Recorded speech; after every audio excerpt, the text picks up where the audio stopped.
The twin sons of Ruthless burned the desert ground like fire, turning the sand into waves of heat that danced in the air. Evan Carter, a human engineer, walked slowly toward the old water pump station. Wiping the sweat from his face, he had worked this lonely desert job for 3 years. Fixing broken machines and checking old mining equipment, most days were quiet, almost too quiet. But this day felt strange. The moment he stepped out from the outpost gate, there was a strange sound on the wind. At first, Evan thought it was just metal parts clicking inside the pump station. Or maybe a desert creature moving in the rocks. But then he heard it again. A soft sound, weak and shaking, like someone crying. The noise did not belong to any animal he knew. It sounded frightened, tired, and in pain. Evan tightened his grip on his tool bag and slowly walked toward the canyon path next to the pump station. His boots kicked small stones that echoed loudly in the narrow pass. The crying sound grew louder, trembling like the voice of someone who had almost given up. Evan followed the sound until he reached a small pocket of shade under a broken metal beam. There, he froze, shocked by what he saw. A thin, alien woman lay on the ground. Her skin, a pale silver blue that shimmered weakly under the sunlight. Beside her, curled like a frightened animal, was a small alien child, maybe 5 or 6 years old. Both were shaking, their lips dry, their eyes half open. They looked like they had not tasted water in days. The woman lifted her head slightly when she heard Evan's footsteps.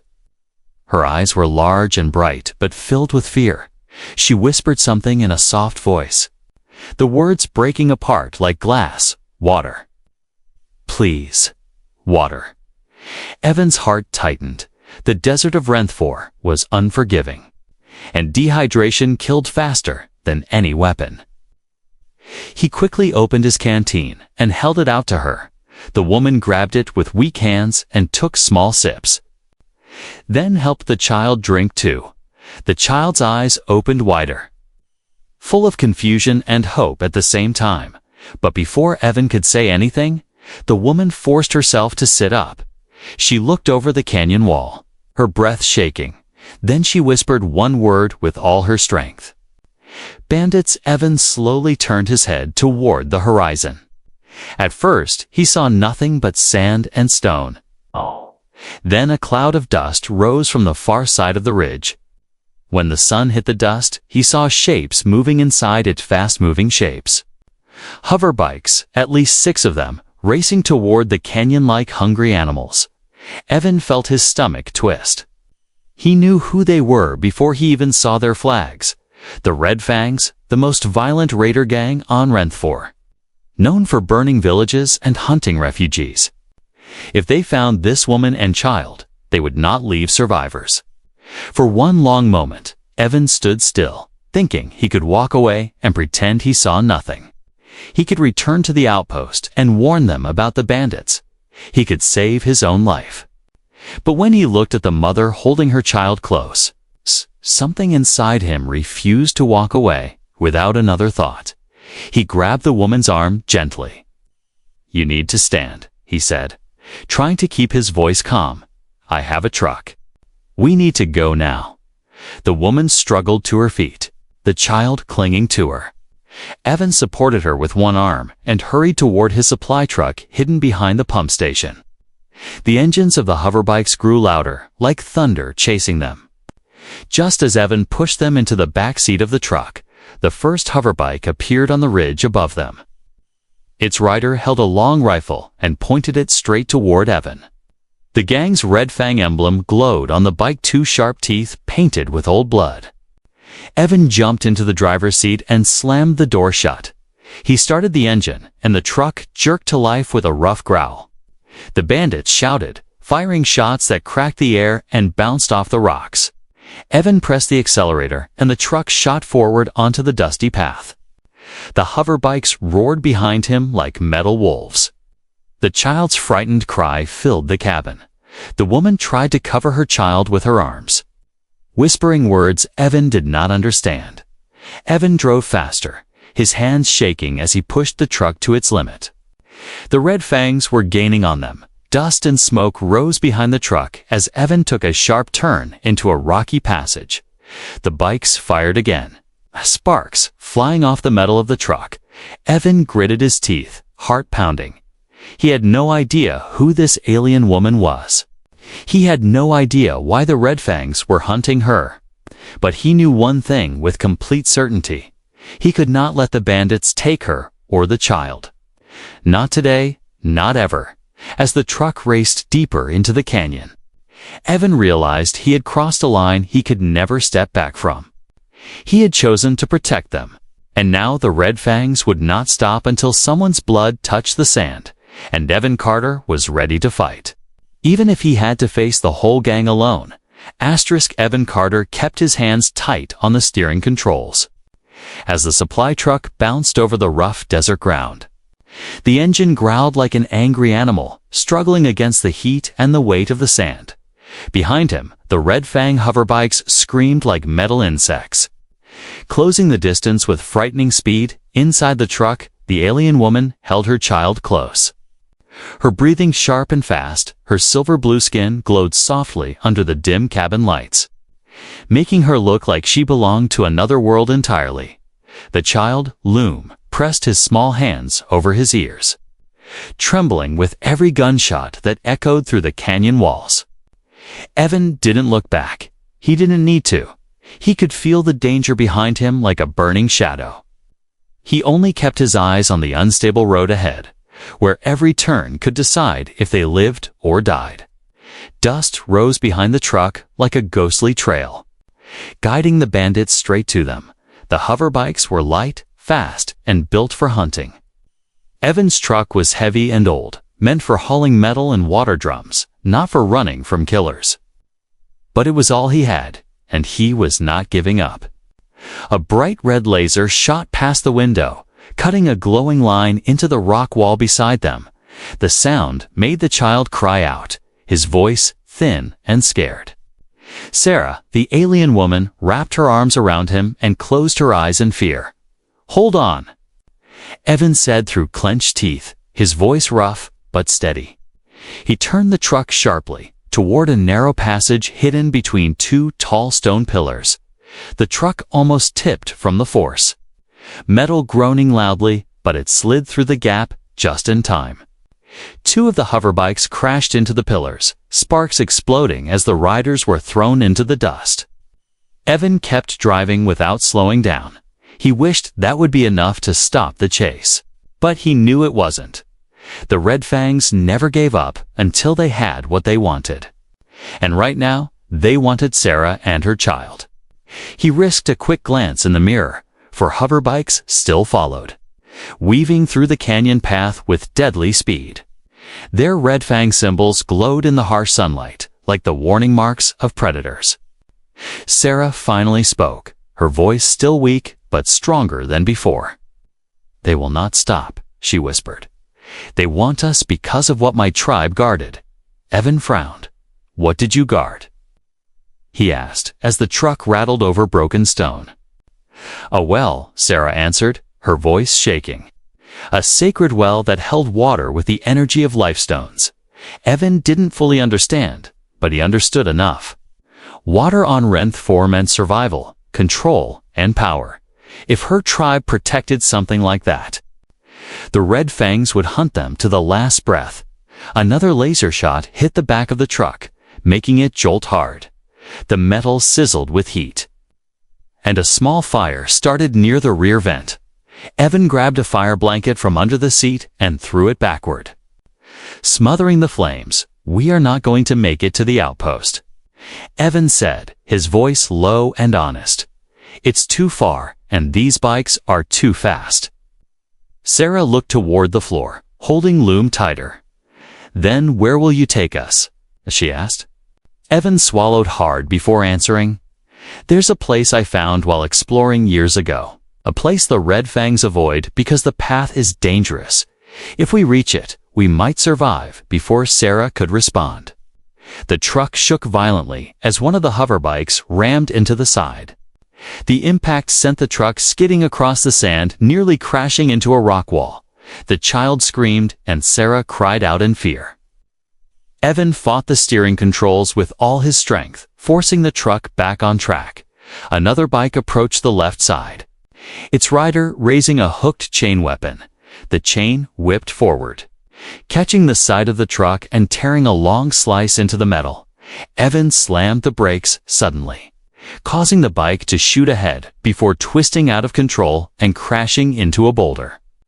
3 riders remained now, and they were angry. Very angry. Evan pushed the truck harder, feeling the engine strain as he headed toward a narrow downhill slope filled with broken rocks and deep cracks. "This is it," he whispered to himself, sweat dripping down his face. "If we survive this, we get a chance." He turned to Sarah. "Hold on to the child and do not let go," he warned. Sarah nodded and tightened her grip on Loom, whispering soft comfort to him. The child looked at Evan with wide, frightened eyes, trusting him even though he did not understand why. The truck plunged down the dangerous slope, bouncing so hard that everything inside rattled like old metal bones. Behind them, the remaining hoverbikes followed, struggling to keep balance on the unstable ground. One rider lost control and flew sideways, falling into a deep crack between rocks, disappearing from sight. Only 2 riders now chased them, the deadliest ones, the kind who lived for the thrill of killing. Evan reached the bottom of the slope, where the rocks were sharper and the shadows deeper. The sun disappeared behind the canyon walls, giving him a moment of cover. He breathed hard, his heart pounding like a drum of war. The chase was not over, but they had survived the first part. And Evan knew one thing for certain: he could not stop now. Not while the Red Fangs were still hunting. Not while the woman and her child needed him. He pressed the accelerator again, guiding the truck deeper into the canyon darkness, where danger waited, but hope still lived. The truck rolled into the lower dunes, its engine coughing and shaking like it might die at any moment. The long chase had burned fuel, smashed metal, and pushed every piece of machinery past the limit. But for now, the canyon behind them was quiet, and the hoverbikes were nowhere in sight. Evan felt a small moment of relief, but he knew it would not last ahead. Rising from the yellow sand like a crooked metal fortress stood Outpost Grant, a cluster of rusted watchtowers, solar panels, and tall fences made from old mining scrap. Humans lived here, workers, guards, and tradespeople who trusted safety more than bravery. People who feared the Red Fangs more than anything else.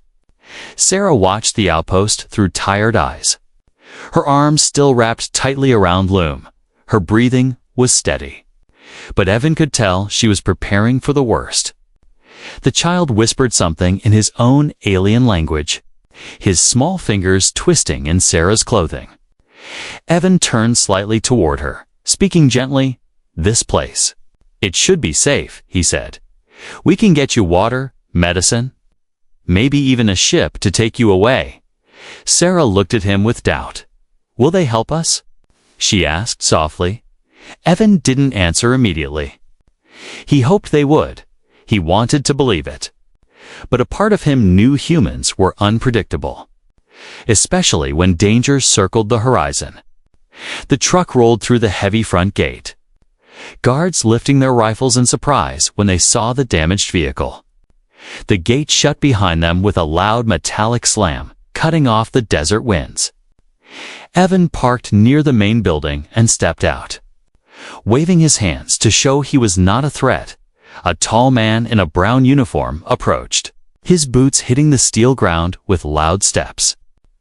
It was Commander Rusk, the leader of Outpost Grant, a man known for strict rules and a strict heart. His sharp eyes looked over Evan, then over the truck's burned sides. "What happened to you?" he asked, his voice deep and cold. Evan pointed to the truck. "Red Fangs," he said.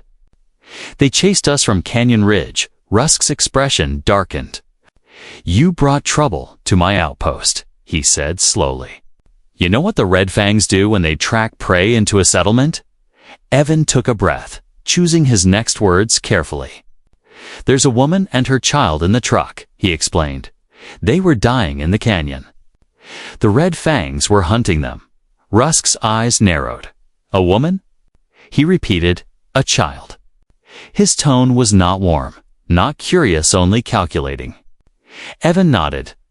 They need water, shelter, and protection, he said firmly. We can't hand them over. Rusk lifted a hand. Signaling to guards to approach, bring them out, he ordered. Sarah stepped out of the truck slowly, holding Loom close as if she expected to be attacked at any second. The guards stared at her silver blue skin with cold eyes, taking a step back in discomfort. Loom hid his face in Sarah's chest, trembling. Commander Rusk studied them for a long moment, then looked at Evan. You shouldn't have brought aliens here, he said. Especially ones chased by killers. Evan felt anger rise inside him. They are innocent, he said. Look at them. They're exhausted and scared. Rusk crossed his arms. Innocent or not, the Red Fangs don't care, he replied. If they want these two, they will tear apart this outpost to get them. Evan stepped forward. But Rusk raised a hand to stop him. Listen, Evan, he said in a low voice. You know what happened 3 months ago when they attacked Outpost Varen? They burned everything. Killed everyone and took whatever they wanted. I cannot risk the same fate here. Sarah took a step back. Understanding the danger in the man's tone, her voice shook. We will leave if you give us water, she said. We do not want trouble. Rusk's cold eyes flicked to her. You already bring trouble, he replied. And trouble attracts guns. Evan clenched his fists. Rusk, please, he said. They'll die out there, but the commander had already made his decision.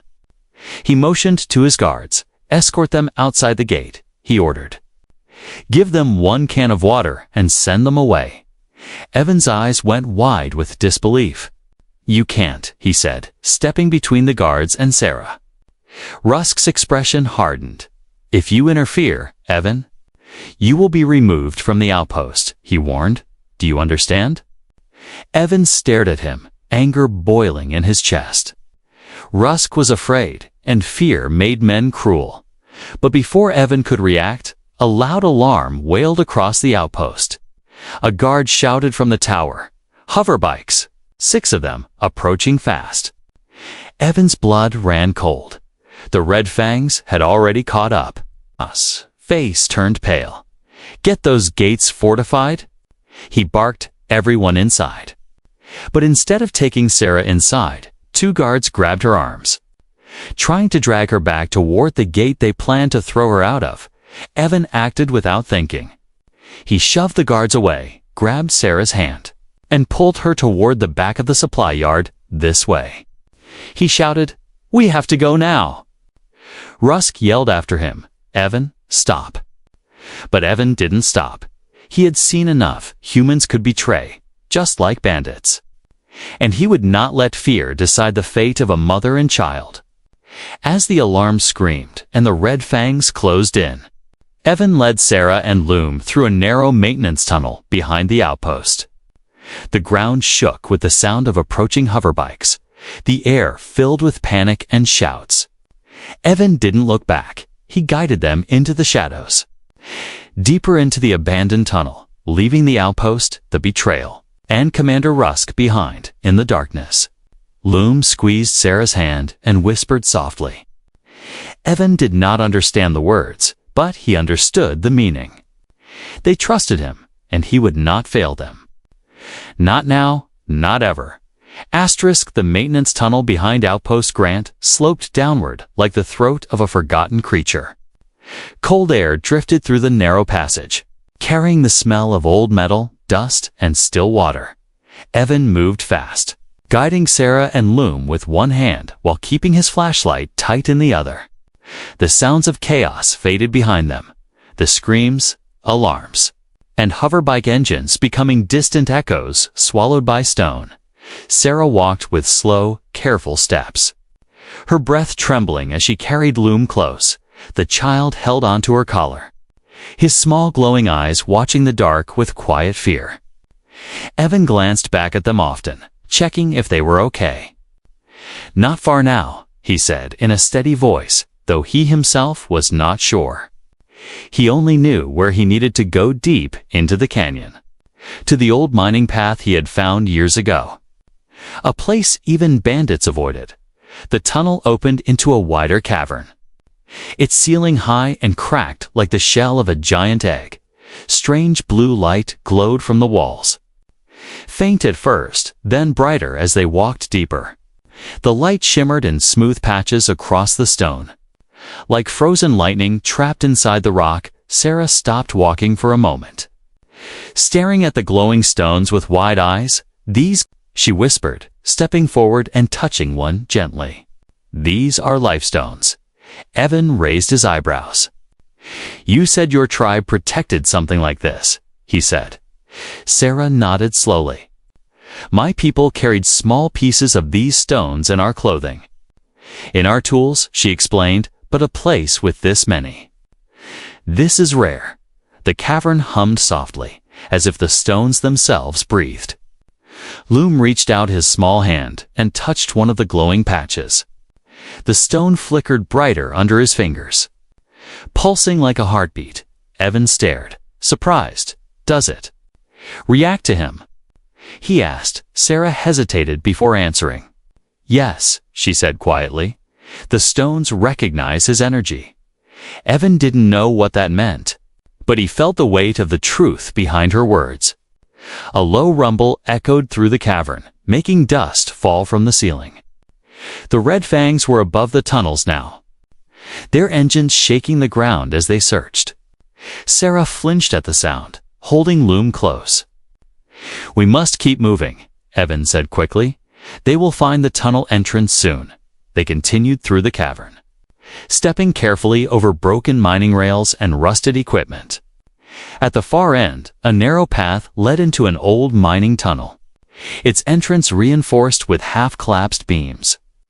Evan ducked under the broken support and motioned for Sarah to follow. The tunnel inside was tighter, colder, and oddly quiet. The glowing stones were gone, replaced by thick darkness. Evan switched his flashlight to a brighter setting. Cutting open the shadows, rust-covered mining carts lay on their sides, spilling old tools and broken picks. An abandoned drill machine leaned against the wall like a sleeping giant, its gears frozen in time. "This place was shut down before I even came to Ruthless," Evan said softly. "No one works here anymore." Sarah looked around carefully. "It feels hidden," she said, "like something forgotten on purpose." "No," he whispered. "I'm giving the universe something better than you." The ceiling broke apart as the remaining supports collapsed. Large boulders fell between the warriors, blocking their path. A wall of water burst forward like a beast and slammed into them, sweeping them off their feet. The Red Fang leader's scream was drowned out by the roar of the river. Evan ran toward the tunnel, helping Sarah push Loom ahead behind them. The chamber collapsed completely, sealing the warriors under rock and water. Their voices vanished, swallowed forever by the underground river when the shaking finally stopped. Evan fell to his knees, exhausted and covered in dust. Sarah knelt beside him, tears of relief falling down her cheeks. "You saved us," she whispered. "You saved everyone."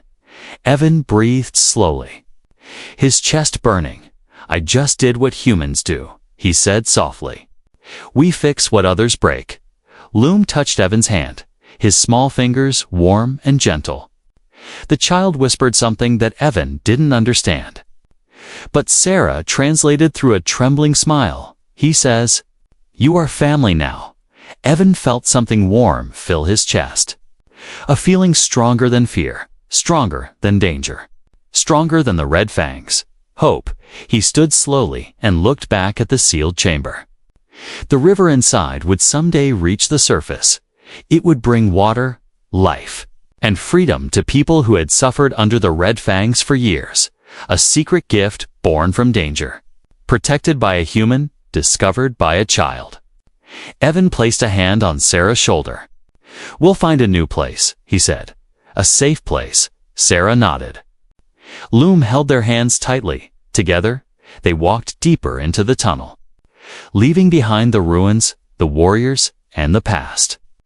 3 survivors on a dry world, carrying the promise of a new beginning. And for the first time in a long time, Evan Carter felt like he wasn't alone. Not anymore. The chamber shook from the clash of metal and the rumbling shouts of warriors. Blue light flickered wildly across the stone walls, mixing with the red glow of Draxon's blade. Evan staggered back again, breath burning in his chest, his body aching from every strike he had taken. But he refused to fall, refused to give the red fangs even one step toward Sarah and Loom. Sarah held her trembling child close, her eyes wide with fear as she watched the fight. But Loom wasn't watching. His small hand stayed pressed against a glowing crystal. The blue light pulsed under his fingers like a living heartbeat. Each pulse grew stronger, brighter, spreading across the stones like ripples on water. Draxon noticed and snarled, "Keep the brats still," he ordered to the second warrior. "His tricks will not save them." But the warrior hesitated. The chamber felt different now. The air hummed with power. Something deep inside the stone was waking, responding to the child's touch. Evan saw the hesitation and used it. He swung the mining cutter low, hitting the second warrior's knee and sending him crashing to the ground. The warrior shouted in pain, dropping his rifle.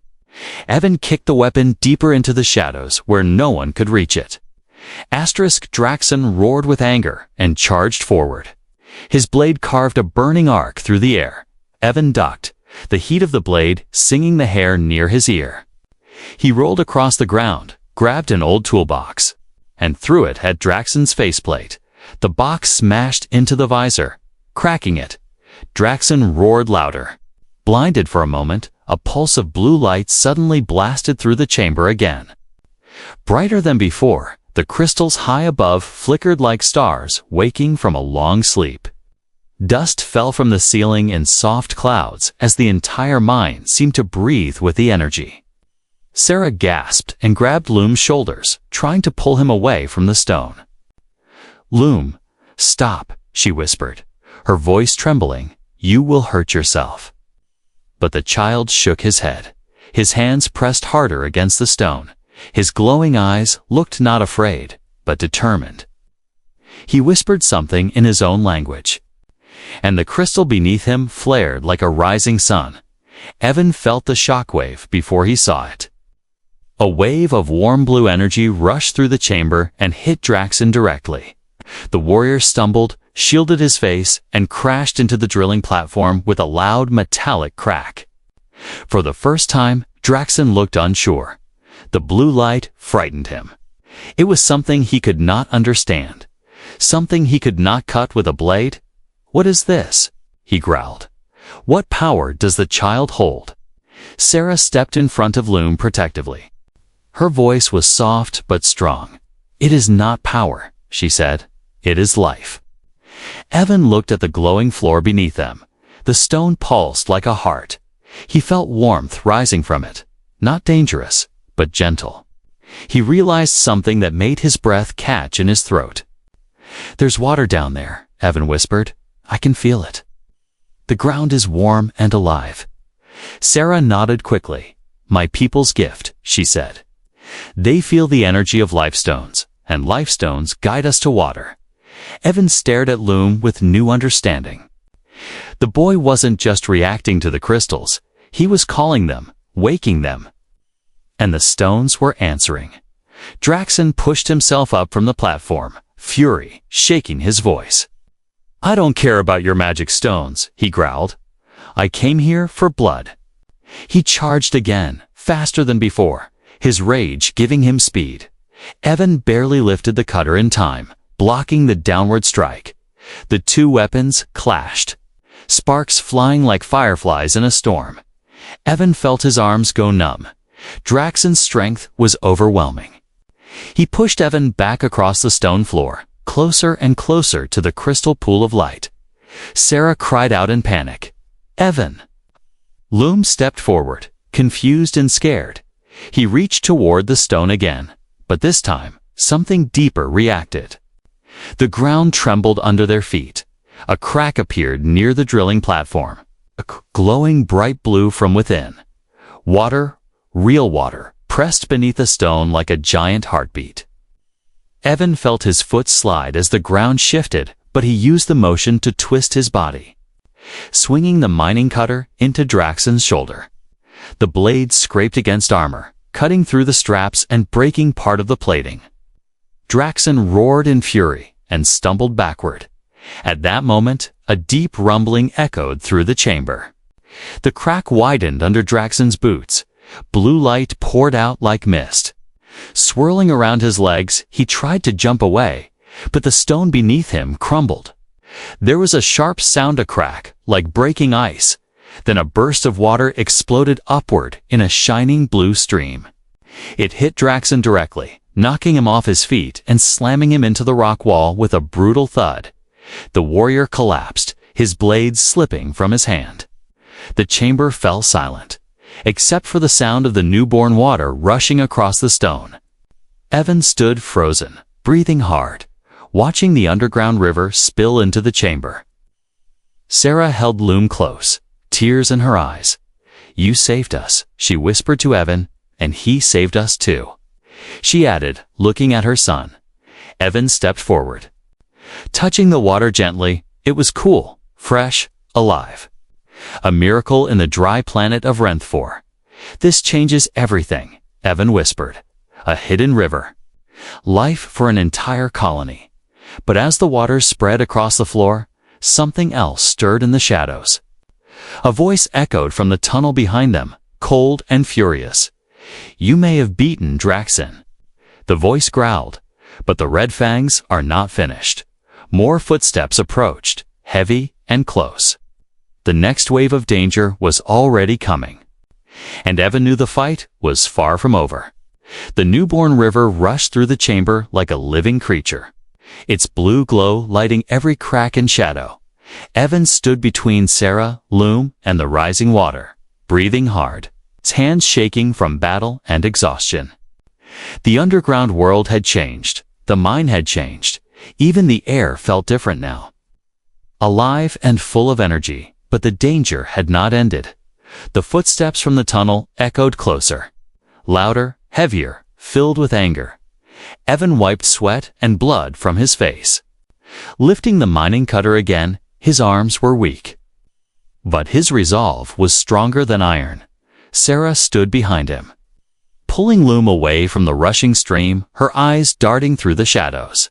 Loom held her hand tight, but kept looking toward the glowing water, as if he knew it meant something great, something powerful, from the darkness of the tunnel. 5 Red Fang warriors emerged. Their armor glowed red under the blue light, turning them into moving flames in the shadows. Their leader stepped forward, a tall man with a scar running across half his face. His voice was deep, poisoned with fury. "You killed Draxon," he growled. "You think one human can stand against the Red Fangs?" Evan didn't answer. He just tightened his grip on the cutter and stepped forward, putting himself between the warriors and the small family. The leader spat on the ground. "You should have stayed at your outpost, human," he said. "We only wanted the woman and the child, but now we will take all 3 of you." Sarah shook her head. "Desperate, please," she whispered. "We did nothing to you." The leader smiled cruelly. "You were born," he said. "That is enough." Before the warriors could advance, the chamber trembled again. The underground river grew stronger, pushing more water through the cracks. The blue crystals flickered wildly, reacting to the energy flowing beneath the stone. Evan looked around and suddenly understood something important. This mine was unstable. The new river was making it worse. If the Red Fangs attacked with their shock rifles or explosives, the entire chamber could collapse. They would all die bandits, Humans, Sarah. The child, everyone trapped under tons of stone. Evan knew he had one chance, one gamble, one human idea. He quickly scanned the chamber, eyes landing on the old drilling platform and the rusted supports above it. A dangerous plan formed in his mind. A plan only someone who knew machines, tunnels, and risk would attempt. He turned his head toward Sarah. His voice low but firm. "When I say run, you run," he whispered. "Do you understand?" Sarah's eyes filled with fear, but she nodded. Loom clutched her clothing, watching Evan with trust too big for a child. The Red Fang leader raised his hand, and the warriors spread out. Preparing to surround them, "You cannot escape," he growled. "There is nowhere to go." Evan took a slow breath. "Well," he said quietly, "that depends." Then he slammed the mining cutter into the old support beam next to the drilling platform. The metal screamed as it bent, shaking the entire chamber. The ground cracked beneath their feet, sending dust into the air like a storm. The Red Fang leader shouted, "Stop him!" The warriors rushed forward, but the chamber groaned loudly. More cracks spread along the ceiling, glowing with blue light as the life stones reacted. Water erupted again from the river, splashing across the floor like a rising tide. Evan hit the beam again, using every bit of strength left in his body. This time it snapped. A massive chain above them gave way, causing a huge piece of machinery to swing loudly through the air. "Sarah, now!" Evan shouted. Sarah grabbed Loom and ran toward Evan's side tunnel, the one he used to enter the mine years ago. Evan backed up slowly, keeping himself between her and the warriors. The Red Fangs scrambled to keep their balance, weapons shaking in their hands as the chamber tilted under the pressure of water and collapsing stone. The leader roared, "You fool! You will kill us all." Evan gave him a tired, sad smile.